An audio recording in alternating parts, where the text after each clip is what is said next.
പഠിച്ചവനെ, എന്റെ ജീവിതത്തിൽ എന്ത് സംഭവിച്ചാലും അത് നിന്റെ തീരുമാനമാണെന്ന് എനിക്ക് മനസ്സിലാവുന്നു.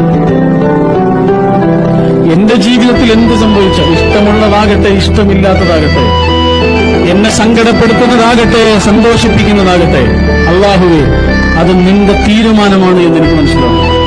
വേറെ ആർക്കോ വേണ്ടി അള്ളാഹു നിശ്ചയിച്ചിട്ട് അറിയാതെ എനിക്ക് കിട്ടിയതല്ലത്, അത് എനിക്ക് വേണ്ടി അള്ളാഹു നിശ്ചയിച്ചതാണ്. സൂറത്തുൽ ബഖറയിൽ പറഞ്ഞിട്ടുണ്ട്, ഓരോ ആത്മാവിനും താങ്ങാൻ പറ്റുന്ന കഷ്ടപ്പാട് പടച്ചോൻ കൊടുക്കും. അനക്ക് പിന്നെ യാതനകൾ പടച്ചോൻ തരുന്നുണ്ടെങ്കിൽ മറ്റുള്ളവരെക്കാളും അത് താങ്ങാൻ അനക്ക് ശക്തി ഉണ്ടെന്ന അർത്ഥം. റബ്ബ് ഇഹപരമിലും തുണ റബ്ബ്, ഉടലിനുടയോൻ റബ്ബ്, റബ്ബോടിന്നെൻ ഹുബ്ബ്.